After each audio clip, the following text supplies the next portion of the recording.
नमस्कार विद्यार्थी मित्रांनो, मराठी नोकरी यूट्यूब चॅनलवर आपल्या सर्वांचं स्वागत आहे. तर आज आपण या व्हिडिओमध्ये पोलीस भरती, तलाठी भरती, वनरक्षक भरती तसेच जेवढ्या काही TCS आणि IBPS पॅटर्ननुसार होणाऱ्या परीक्षा आहेत, त्या सर्वांसाठी मराठी व्याकरणाचा हा आपला तिसरा घटक पाहणार आहोत, ज्याचं नाव आहे नाम व नामांचे प्रकार. हा जो घटक आहे मित्रांनो, हा आपल्याला परीक्षेमध्ये म्हणजे कोणतीही परीक्षा झाली तर त्यामध्ये हा प्रश्न आपल्याला याच्यावरती हमेशा विचारण्यात आलेला आहे. आपल्याला या व्हिडिओची जर PDF डाउनलोड करायची असेल तर मराठी नोकरी या नावानं आपलं टेलिग्राम चॅनल आहे. सोबतच आपलं WhatsApp चॅनल देखील आहे. त्या दोघांच्याही लिंक्स तुम्हाला डिस्क्रिप्शनमध्ये दिलेल्या आहेत. त्या ठिकाणी जाऊन आपण त्यांना जॉइन करा. म्हणजे आपल्याला प्रत्येक व्हिडिओची PDF त्या ठिकाणी फ्रीमध्ये उपलब्ध करून दिलेली आहे. आणि चॅनलवरती जर नवीन असाल तर लगेच आपल्या मराठी नोकरी यूट्यूब चॅनलला सबस्क्राईब करून ठेवा. चला तर व्हिडिओला सुरुवात करूया. तर पहा आपला प्रश्न आहे, प्रत्यक्ष असणारे किंवा कल्पनेने जाणवलेल्या वस्तूंना किंवा त्यांच्या गुणधर्मांना दिलेली नावे त्यांना व्याकरणात डॅश असे म्हणतात. या ठिकाणी आपल्याला एक सरळ सरळ मराठी व्याकरणाची व्याख्या दिलेली आहे आणि आपण हा जो घटक आहे यामधील 25 प्रश्न हे नाम या विषयावरती पाहणार आहोत. लक्षात ठेवायचे. आणि या प्रश्नाचं उत्तर सुद्धा आहे पहा, ऑप्शन क्रमांक 1, तर त्याला नामे असं म्हणतात. सर्वात पहिल्यांदा नामेची व्याख्या लक्षात ठेवून घ्या. म्हणजे नाम काय आहे? प्रत्यक्ष किंवा कल्पनेने जाणवलेल्या वस्तूंना किंवा त्याच्या गुणधर्मांना जी काही नावे दिली जातात त्यांना नाम असे म्हणतात. यावरती आपल्याला खूप वेळा प्रश्न विचारण्यात सुद्धा आलेले आहेत. तर आपण प्रत्येक प्रश्नाचं स्पष्टीकरण देखील घेणार आहोत. यामध्ये नामाचं स्पष्टीकरण काय काय आहे पहा. नाम म्हणजे काय? तर येणाऱ्या वाक्यात किंवा वाक्यात येणाऱ्या शब्दांपैकी जे शब्द प्रत्यक्षात असलेल्या किंवा काल्पनिक वस्तूंची किंवा त्यांच्या गुणांची नावे असतात त्यांना नाम म्हणतात. यामध्ये उदाहरण जर घ्यायचं झालं तर पहा, नदी हे एक नाम आहे, सामान्य नाम आहे. मुलगा हे देखील नाम आहे. यामध्ये विशेषण म्हणजे काय आहे? तर जे शब्द नावाबद्दल अधिकची माहिती सांगतात व त्यांचे क्षेत्र मर्यादित करतात त्यांना विशेषण असं म्हणतात. यामध्ये उदाहरणार्थ घ्यायचं झालं तर गोड हे जे आहे हे विशेषण आहे. मग तिसरा घटक जो आहे यामध्ये सर्वनाम आहे. तर सर्वनाम म्हणजे काय? जे शब्द कोणत्याही प्रकारच्या नामाऐवजी येतात त्यांना सर्वनाम असं म्हणतात. उदाहरणार्थ ते म्हणजे कोण? तर मी आज म्हणजे कोण? तर मी म्हणजे काय? तर लक्षात ठेवा, जर माझं नाव आलं, समजा माझं नाव जे असेल ते नाव जर आलं तर ते झालं विशेष नाम. पण या ठिकाणी नामाबद्दल माझ्या मी वापरला आहे मी, तर मग ते काय आहे? तर ते सर्वनाम झालेलं आहे. पर्याय क्रमांक 1 आपलं या प्रश्नाचं योग्य उत्तर होईल.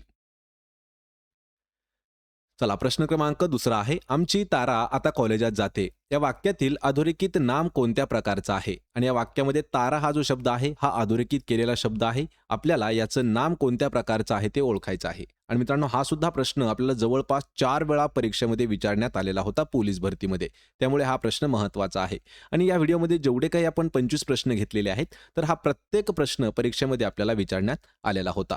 आणि या ठिकाणी योग्य उत्तर असणार आहे पर्याय क्रमांक 2, तर तारा हे जे आहे हे विशेष नाम आहे. यामध्ये लक्षात ठेवा, कधी-कधी सामान्य नाम विशेष नामाचं कार्य करतात. आणि दिलेलं हे जे वाक्य आहे, या वाक्यातील तारा हे जे आहे हे सामान्य नाम असून सुद्धा या वाक्यामध्ये ते विशेष नामासारखा त्याचा वापर केलेला आहे.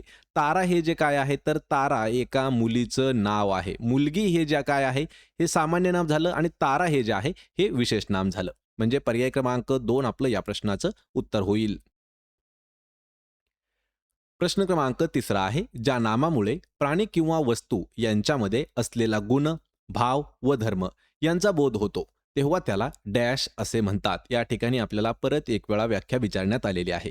आणि ही व्याख्या कशाची आहे समजावून घ्या. परत एक वेळा प्रश्न पहा, ज्या नामामुळे प्राणी किंवा वस्तू त्यांच्यामध्ये असलेला गुण, भाव आणि धर्म यांचा जर बोध होत असेल तर त्याला काय म्हणतात? तर लक्षात ठेवायचंय, त्याला भाववाचक नाम असं म्हटलं जातं. पर्याय क्रमांक 3 आपलं या प्रश्नाचं योग्य उत्तर होणार आहे. मित्रांनो, आपण या ठिकाणी प्रश्न आणि उत्तर अशा पद्धतीने घेत आहोत की ज्यामध्ये जर आपल्याला एखाद्या वाक्याची एखादी व्याख्या जर माहीत असेल तर त्या व्याख्येवरून आपल्याला ते उदाहरण कशा प्रकारचं आहे हे समजावणं सोपं जातं. त्यासाठी आपण प्रत्येक व्याख्या आणि त्यावर विचारण्यात आलेले प्रश्न सुद्धा घेतलेले आहेत. तर या प्रश्नाचं उत्तर काय आहे? भाववाचक नाम म्हटलं जातं. कशाला म्हटलं जातं? ज्या नामामुळे प्राणी किंवा वस्तू त्यांच्यामध्ये असलेला गुण, भाव आणि धर्म यांचा बोध होतो तेव्हा त्याला भाववाचक नाम म्हणतात. मग यामध्ये पहिलं आहे पहा, साधित नाम. साधित नाम म्हणजे काय हे समजावून घ्या. जी नामे मूळची नसतात, इतर शब्दांपासून ते बनलेली असतात अशांना साधित नाम असं म्हटलं जातं. पहा, मूळची नावे नसतात पण ते दुसऱ्या शब्दांपासून बनलेली असतात, ते असतात साधित नाम. दुसरा एक घटक आहे पहा, तो आहे सिद्धनाम. सिद्धनाम म्हणजे काय? तर जी नामे मूळची असतात म्हणजेच कोणत्याही इतर शब्दापासून ते बनलेली नसतात म्हणजेच त्यांना सिद्धनाम म्हणतात. तिसरा जो घटक आहे तो आहे भाववाचक नाम. ही जी व्याख्या आहे ही भाववाचक नामाची आहे. तरीही सांगतो, ज्या नामामुळे प्राणी किंवा वस्तू यांच्यामध्ये असलेला गुण, भाव व धर्म यांचा बोध होतो त्याला भाववाचक नाम म्हणतात. आणि चौथा जो आपला घटक आहे तो आहे सामान्य नाम. तर सामान्य नाम म्हणजे काय? तर एकाच गटातील प्रत्येक वस्तूला समान गुणधर्मामुळे जे एकच नाव सामान्यपणे दिलं जातं त्याला म्हटलं जातं सामान्य नाम. आपण एका प्रश्नामध्ये जवळपास 4 प्रश्नांची तयारी करून घेतली. पर्याय क्रमांक 3 आपलं उत्तर होणार आहे. यानंतरचा प्रश्न आहे, आनंद कामावर रुजू झाला. अधोरेखित वाक्यातील किंवा वाक्यातील अधोरेखित शब्दाच्या नामाचा प्रकार आपल्याला ओळखायचा आहे. आणि अधोरेखित शब्द आहे पहा आनंद. हा जो शब्द आहे आपल्याला या नामाचा प्रकार ओळखायचा आहे. तर या प्रश्नाचं योग्य उत्तर असणार आहे पर्याय क्रमांक 2 तर विशेष नाम असणार आहे आनंद. या ठिकाणी थोडंसं कन्फ्युजन आहे पहा. आनंद हे जे आहे, आनंद म्हणजे काय? तर हा भाव पण दाखवला जातो आणि हे विशेष नाम सुद्धा आहे. म्हणजे आनंद हे जे नाव आहे हे मूळचे भाववाचक नाम आहे, पण या वाक्यामध्ये ते विशेष नाम म्हणून वापरण्यात आलेले आहे. कारण यामध्ये कसल्याही प्रकारचा भाव दाखवलेला नाही. यामध्ये सरळ सरळ आपल्याला एका मुलाचं नाव म्हणजेच ते काय आहे तर ते विशेष नाम दाखवलेलं आहे. आणि आनंद हा जो शब्द आहे हा मूळ कसा आहे? तो एक भाव आहे. आनंद म्हणजे ते भाववाचक नाम होतं, पण या ठिकाणी ते विशेष नाम आहे. पर्याय क्रमांक 2 आपलं उत्तर होईल.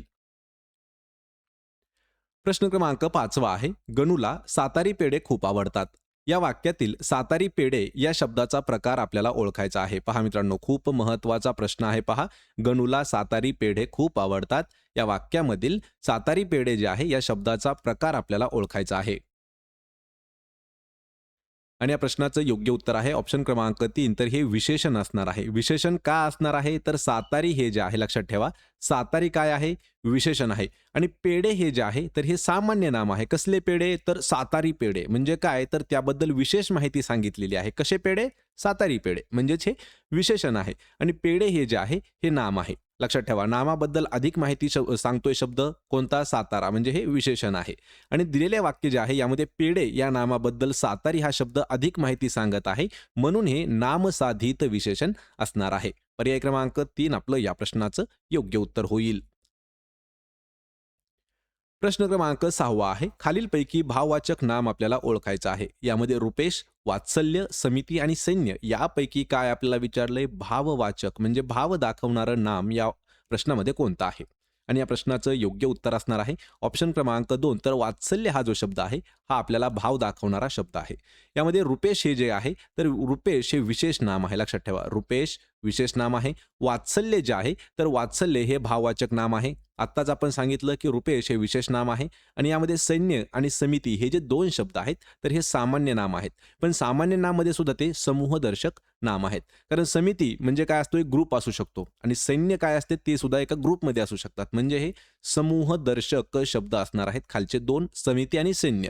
वात्सल्य हे भाववाचक, रुपेश हे विशेष नाम. पर्याय क्रमांक 2 आपलं या प्रश्नाचं उत्तर आहे.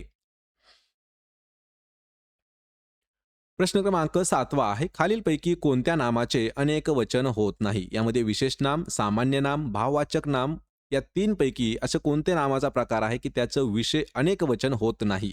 आणि मित्रांनो, या प्रश्नाचं योग्य उत्तर असणार आहे पहा, विशेष नाम. विशेष नाम जे आहे याचं अनेक वचन कधीही होत नाही. यामध्ये थोडेसे 2 घटक आहेत महत्त्वाचे, ते समजावून घ्या. ज्या नामाने एखाद्या जातीचा बोध न होता त्यातील विशिष्ट घटकांचा बोध होतो त्याला विशेष नाम असं म्हटलं जातं. आणि विशेष नाम जे आहे हे नेहमी एक वचनामध्ये असतं. विशेष नाम अनेक वचनामध्ये होत नाही. पर्याय क्रमांक 1 आपलं या प्रश्नाचं उत्तर होईल.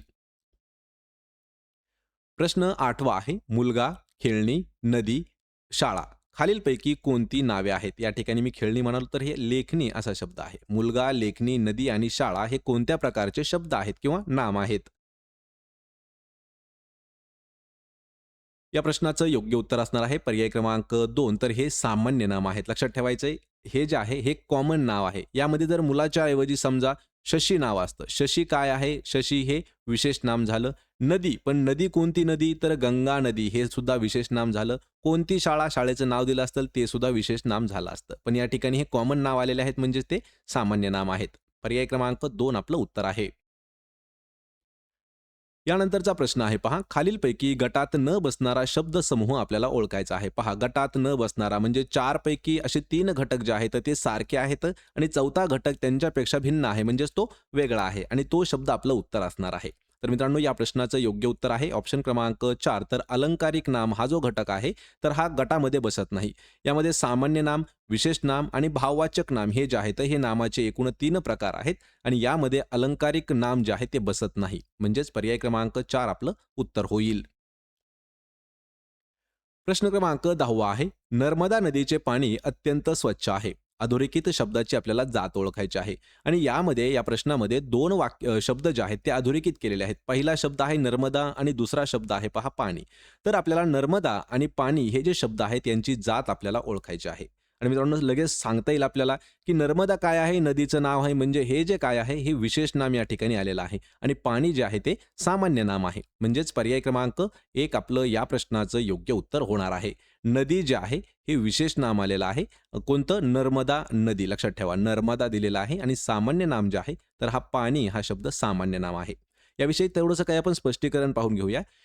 नर्मदा नदीचं पाणी अत्यंत स्वच्छ आहे. या वाक्यातील नर्मदा हे विशेष नाम दिलेलं आहे आणि यातूनच नदीच्या नावाचा बोध होतो. तर पाणी हे जे आहे हे सामान्य नाम असून ते पदार्थवाचक नाम आहे. पर्याय क्रमांक 1 आपलं या प्रश्नाचं उत्तर होईल. प्रश्न क्रमांक 11 आहे. नामाच्या प्रकारातील डॅश या नामाचे अनेक वचन होते. खालीलपैकी असा नामाचा कोणता प्रकार आहे की या नामाचं अनेक वचनमध्ये होत असतं? तर या प्रश्नाचं अचूक उत्तर आहे ऑप्शन क्रमांक 1. तर सामान्य नाम जितके काही आहेत तर त्यांचे अनेक वचन होऊ शकतात. लक्षात ठेवा अनेक वचन कोणाचं? सामान्य नामाचं होऊ शकतं, पण विशेष नामाचं अनेक वचन होत नाही. विशेष नाम कधीही एक वचनामध्ये असतात. यामध्ये लक्षात ठेवायचे 2 पॉईंट्स आहेत आणि समजावून घ्या. सामान्य नामाचे अनेक वचन होऊ शकते, पण विशेष नाम आणि भाववाचक नाम हे हमेशा एक वचनीच असतात. यामध्ये सामान्य नाम काय आहे? नदी. लक्षात ठेवा नदी हे काय आहे? तर एक वचन आहे नदी आणि सामान्य नाम नदीचंच. नद्या आपण जर केलं तर नद्या म्हणजे काय? तर अनेक वचनी हा शब्द होणार आहे. म्हणजे सामान्य नामाचं अनेक वचनामध्ये सुद्धा रूपांतर होऊ शकतं. पर्याय क्रमांक 1 आपलं या प्रश्नाचं उत्तर आहे. यानंतरचा प्रश्न आहे तुमचा मुलगा कुंभकर्ण दिसतो. या वाक्यातील कुंभकर्ण हे मुळात कोणते नाम आहे? आपल्याला परत एक वेळा नामावरतीच प्रश्न विचारण्यात आलेला आहे. वाक्य काय आहे की तुमचा मुलगा कुंभकर्णच दिसतो. या वाक्यातील कुंभकर्ण हा मूळ नाम कोणता आहे? तर हे आहे पहा ऑप्शन क्रमांक 2. तर हे कुंभकर्ण हे विशेष नाम असणार आहे. मित्रांनो महत्वाचा पॉइंट आहे पहा, कारण 3 वेळा हा प्रश्न आपल्याला परीक्षेमध्ये विचारण्यात आलेला आहे आणि या प्रश्नामध्ये थोडंसं स्पष्टीकरण आहे पहा. कधी-कधी वाक्यामध्ये विशेष नाम सामान्य नाम म्हणून वापरले जातात आणि दिलेल्या वाक्यामध्ये कुंभकर्ण जे आहे हे सामान्य नाम म्हणून वापरण्यात आलेले आहे, पण ते मूळचे विशेष नाम आहे. या प्रश्नाचं योग्य उत्तर होईल ऑप्शन क्रमांक 2. यानंतरचा प्रश्न आहे भाववाचक नामांना डॅश असे सुद्धा म्हटले जाते. भाववाचक नाम यालाच अजून एक शब्द आहे पहा आणि तो शब्द मी तुम्हाला लगेच सांगतो. तर त्या शब्दाचं नाव आहे धर्मवाचक नाम. म्हणजे जे भाववाचक नाम आहे यालाच अजून दुसरा शब्द आहे धर्मवाचक नाम. यामध्ये 2-3 पॉइंट्स आहेत ते समजावून घ्या. भाववाचक नाम यांना धर्मवाचक नाम असं म्हणतात. यामध्ये प्राणी किंवा वस्तू यांच्यामध्ये असलेला गुण, धर्म किंवा भाव याचा बोध होतो तेव्हा त्याला भाववाचक नाम किंवा धर्मवाचक नाम असं म्हणतात. यामध्ये सामान्य नाम आणि विशेष नाम ही भाव किंवा धर्म धारण करतात म्हणून त्यांना धर्मीवाचक नाम असं म्हटलं जातं. धर्मवाचक नाम आणि धर्मीवाचक नाम लक्षात ठेवायचंय. सामान्य नाम, विशेष नाम हे जे आहेत हे भाव आणि धर्म धारण करतात म्हणून त्यांना धर्मीवाचक नाम म्हणतात आणि भाववाचक जे आहे यामध्ये गुण, धर्म किंवा भाव यांचा बोध जर होत असेल तर त्याला भाववाचक नाम म्हटलं जातं आणि भाववाचक नामालाच दुसरं नाव आहे धर्मवाचक नाम. ऑप्शन क्रमांक 1 आपलं या प्रश्नाचं उत्तर होईल. प्रश्न क्रमांक 14 आहे. आशाताईच्या स्वरांतील गोडवा विलक्षण आहे. अधोरेखित शब्दाचा प्रकार आपल्याला ओळखायचा आहे आणि यामधील गोडवा हा जो शब्द आहे हा अधोरेखित केलेला शब्द आहे. आशाताईच्या स्वरातील गोडवा विलक्षण आहे आणि या प्रश्नाचं योग्य उत्तर असणार आहे गोडवा म्हणजे काय? तर यामध्ये एक भाव दाखवलेला आहे म्हणजेच भाववाचक हे नाम असणार आहे. यामध्ये मित्रांनो लक्षात ठेवायचे गोडवा हा जो शब्द आहे हा भाववाचक आहे आणि या वाक्यातील गोड हा मूळ शब्दाचं ते विशेषण आहे. त्याला वा जे आहे वा हे लागून आलेलं आहे म्हणून हे भाववाचक नामाचं कार्य करतं. पर्याय क्रमांक 2 आपलं या प्रश्नाचं उत्तर होईल. प्रश्न क्रमांक 15 आहे. मनुष्य या शब्दाचे भाववाचक नाम कोणते होईल? पहा मनुष्य हा शब्द आहे आणि आपल्याला या मनुष्य शब्दाचं काय विचारलंय? भाववाचक नाम विचारलेलं आहे. आणि मित्रांनो या प्रश्नाचं योग्य उत्तर असणार आहे ऑप्शन क्रमांक 3. तर मनुष्यत्व हा जो शब्द आहे हा भाववाचक नामामध्ये होणार आहे. यामध्ये भाववाचक नाम लक्षात ठेवा. मनुष्य या सामान्य नामाला त्व हा प्रत्यय लावून मनुष्यत्व हे भाववाचक नाम बनलं आहे. पर्याय क्रमांक 3 आपलं या प्रश्नाचं उत्तर होईल. प्रश्न क्रमांक 16 आहे. अधोरेखित शब्दाची जात आपल्याला ओळखायचा आहे. त्याचे बोलणे मनाला लागले आहे. त्यातील बोलणे हा जो शब्द आहे हा अधोरेखित केलेला आहे आणि आपल्याला या शब्दाची जात कोणती आहे ते ओळखायचं आहे. लक्षात ठेवा मित्रांनो, हा प्रश्न खूप महत्त्वाचा आहे. 6 ते 7 वेळा आपल्याला हा पोलीस भरतीमध्ये फक्त विचारण्यात आलेला आहे आणि 2014 पासून ते 2025 पर्यंत 24 पर्यंत हा जो प्रश्न आहे हा आपल्याला 6 ते 7 वेळा विचारण्यात आलेला आहे. बोलणे मनाला लागले आहे, हे शब्दाची जात कोणती आहे? तर या प्रश्नाचं योग्य उत्तर असणार आहे पहा ऑप्शन क्रमांक 4 तर धातू साधित नाम असणार आहे. ते का असणार आहे? त्याचे बोलणे मनाला लागले आहे. दिलेल्या वाक्यातील बोलणे ह्या धातू साधित नाम आलेलं आहे आणि हे मूळचं धातू साधित नाम असून या वाक्यात ते नामाचं कार्य करतं. पर्याय क्रमांक 4 आपलं या प्रश्नाचं उत्तर होईल. यानंतरचा प्रश्न आहे पहा विश्वास चटकन विश्वास ठेवतो. वाक्यातील अधोरेखित नामाचा प्रकार आपल्याला ओळखायचा आहे. या ठिकाणी विश्वास हा शब्द अधोरेखित केलेला आहे. लक्षात ठेवायचे एकाच वाक्यामध्ये 2 विश्वास शब्द आलेले आहेत, पण ते 2 वेगवेगळ्या अर्थाने या ठिकाणी घेण्यात आलेले आहेत. पहिला विश्वास जो शब्द आहे आपण स्पष्टीकरणामध्ये पाहूया. पण या प्रश्नाचं उत्तर आहे ऑप्शन क्रमांक 3 तर हे भाववाचक नाम आहे. यामध्ये पहिला जो विश्वास शब्द आहे लक्षात ठेवा पहिला विश्वास शब्द तर हा एक विशेष नाम असणार आहे. कारण हे एका व्यक्तीचं नाव आहे विशेष नाम. पण दुसरा जो शब्द आहे विश्वास तर हा भाववाचक नाम या शब्दामध्ये आलेला आहे आणि वाक्याच्या सुरुवातीला आलेला जो शब्द आहे तो विशेष नाम आहे. पर्याय क्रमांक 3 आपलं या प्रश्नाचं उत्तर होईल.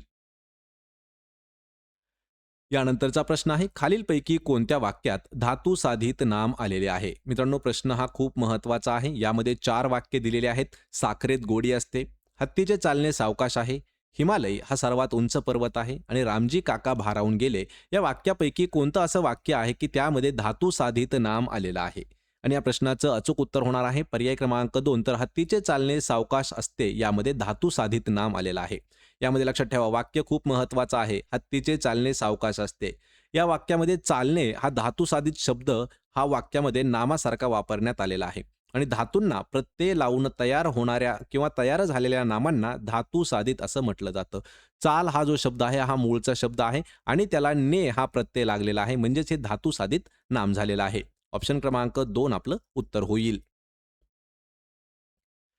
यानंतरचा प्रश्न आहे त्याची छी थू झाली. अधोरेखित नामाचा प्रकार ओळखायचा आहे आणि या वाक्यामध्ये छी आणि थू हा जो शब्द आहे तर हा अधोरेखित केलेला आहे. मित्रांनो यावरती आपल्याला 4 वेळा प्रश्न हा पोलीस भरतीमध्ये जशास तसा विचारण्यात आलेला होता. छी आणि थू हा जो आहे हा कोणत्या नामांचा प्रकार आहे? तर या प्रश्नाचं योग्य उत्तर आहे ऑप्शन क्रमांक 4 तर याला अव्ययसाधित नाम असं म्हटलं जातं. यावरचे काही पॉइंट्स आहेत ते समजावून घ्या. काही प्रसंगी अव्ययांचा वापर नामासारखा केला जातो तेव्हा त्याला अव्ययसाधित नाम असं म्हटलं जातं. यामध्ये छी आणि थू हे जे आहे हे अव्ययसाधित नाम आलेलं आहे. छी आणि थू हे मूळचे केवळ प्रयोगी अव्यय आहे. पर्याय क्रमांक 4 आपलं या प्रश्नाचं उत्तर होईल. यानंतरचा प्रश्न आहे कोणते नाम विशिष्ट व्यक्ती, प्राणी किंवा वस्तूंचे स्वतःचे नाव असते? परत एक वेळा आपल्याला एक व्याख्या विचारलेली आहे की कोणते नाम विशिष्ट व्यक्ती, प्राणी किंवा वस्तूचे स्वतःचं नाव असू शकतं आणि सर्वांना माहित आहे की त्याला काय म्हटलं जातं तर त्याला म्हटलं जातं विशेष नाम. ऑप्शन क्रमांक 2 आपलं या प्रश्नाचं योग्य उत्तर होणार आहे. विशेष नाम कसे असतात?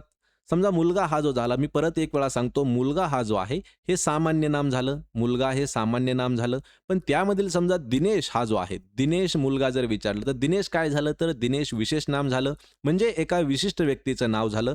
प्राणी हा शब्द काय झाला सामान्य नाम झाला. पण या ठिकाणी आपण जर वाघ म्हटलं तर ते सामान्य नाम राहत नाही तर तो विशेष नाम होतं. यामध्ये एखादी वस्तू असेल, वस्तू आपण घेऊया पहा कोणती पर्वत. पर्वत झालं सामान्य नाम.